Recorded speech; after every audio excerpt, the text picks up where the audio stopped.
बोलो राजा हृदय साह जी की, बोलो राजा हृदय साह जी की।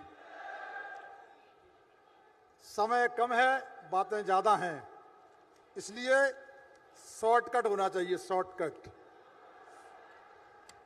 हमारे मंच पर बैठे मंचासीन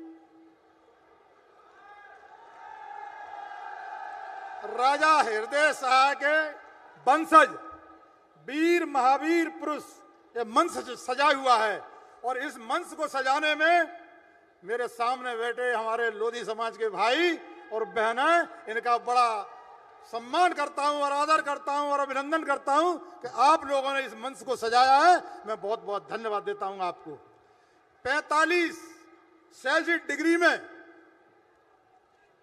देखिए, आप इतनी धूप में चलकर आए हैं, ना आप रुके, न थके, न झुके, और इतनी गर्मी में आप बैठे हो। तो इसका मैं ज्यादा नहीं बोलूंगा कि आपको गर्मी बहुत लग रही है और मंच ज्यादा है, इसलिए मेरे को विषय मिला है नशा का क्योंकि मैं नशा का ज्ञाता हूं और ज्ञानी हूं। मैंने नशा में पीएचडी की है, इसीलिए मुझे नशा का मिला है। तो दोस्तों, एक गाना सुना होगा आपने, मैं निकला गड्डी लेके कई मोड़ आए और मैं कई मोड़ छोड़े आया। वो क्यों निकला? मैं केवल लोधी समाज की जवानी ढूंढने निकला हूं दोस्तों, कि लोधी समाज की जवानी कहां है। बहुत लोग कहते हैं मंचों से कि जिस ओर जवानी चलती है उस ओर जमाना चलता है, लेकिन मैंने देखा लोधी समाज की जवानी कहां चली गई है, कौन से बिल में घुस गई है, कौन से क्षेत्र में चली गई है। तो मैं ढूंढता जब जवानी ढूंढने में निकला तो दोस्तों, मुझे थोड़ी सी जवानी कहां मिली? ताश के पत्तों में फिट रही थी थोड़ी सी जवानी। थोड़ी जवानी फुक्की में लगी रही थी खींचने में, और बाकी जो फुल जवानी थी वो मुझे दारू की दुकान पर मिली दोस्तों। तो मैं कहना चाहता हूं हमारे नौजवान साथियों से, क्योंकि मैं इसका ज्ञाता हूं, मैं भी बहुत वास्तव में पीता था, नशे बहुत करता था। एक दिन एक बहन ने, एक लड़की ने जब मुझे पीते हुए देखा तो उसने काली का रूप रख लिया और मुझे इतना डांटा कि मैं सही बता रहा हूं, उसकी डांटने से मैं कांप गया। बोला, लोधी समाज तुम पे आस लगाए बैठे हो और तुम इस दलदल में घुसे बैठे हो। दोस्तों, उसने इतना डांटा कि मैंने कान पकड़ लिए दोनों हाथ से और माफी मांगी कि आज के बाद में कभी नशा नहीं करूंगा दोस्तों।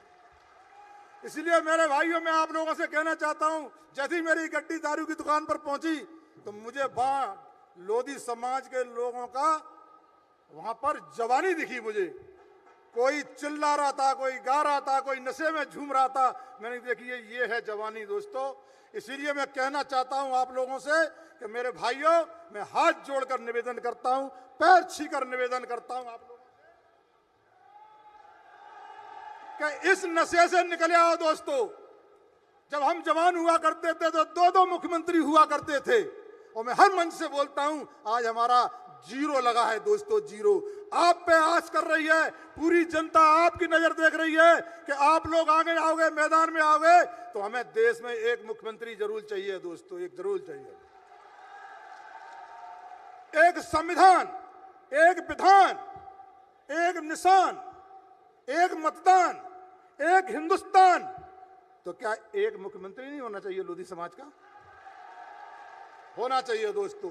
इसीलिए मैं आप लोगों से कहना चाहता हूं दोस्तों, अभी हमारी माननीय उमा भारती बात कर रही थी, तिरंगे के संघर्ष के लिए उनने कुर्सी छोड़ दी थी, तिरंगे के संघर्ष के लिए कुर्सी छोड़ी थी। ये लोधी समाज ही कर सकता है और कोई नहीं कर सकता दोस्तों। दूसरा, हमारे कल्याण सिंह जी, जिन कल्याण सिंह जी ने राम मंदिर के लिए हमारी कुर्सी त्यागी थी दोस्तों। ऐसे महान नेता हमारे समाज के अंदर हुए हैं, तो मैं समाज से कहना चाहता हूं, मेरी आवाज में आवाज मिलाकर इस देश की आवाज बना दो। हमारी माननीय उमा भारती जी और कल्याण सिंह जी, भारत रत्न दिला दो दोस्तों, भारत रत्न दिला दो। जब हेमा मालिनी के धर्मेंद्र को मिल सकता है भारत रत्न, तो क्या हमारे कल्याण सिंह बाबूजी को नहीं मिल सकता दोस्तों? मिल सकता है मेरे भाइयों। मिलेगा कब मेरे भाइयों बहनों? जब आप एक रहोगे। एक रहोगे तो नेक रहोगे, और नेक रहोगे तो सेफ रहोगे दोस्तों। तो मैं भरी गर्मी में बस ज्यादा नहीं कहना चाहता, जो मैंने बोला है उसको दिमाग पे उतार लेना मेरे भाइयों, और घर जाके इसको दिल में बसा लेना। बस मैं यही आप लोगों से कहना चाहता हूं। धन्यवाद।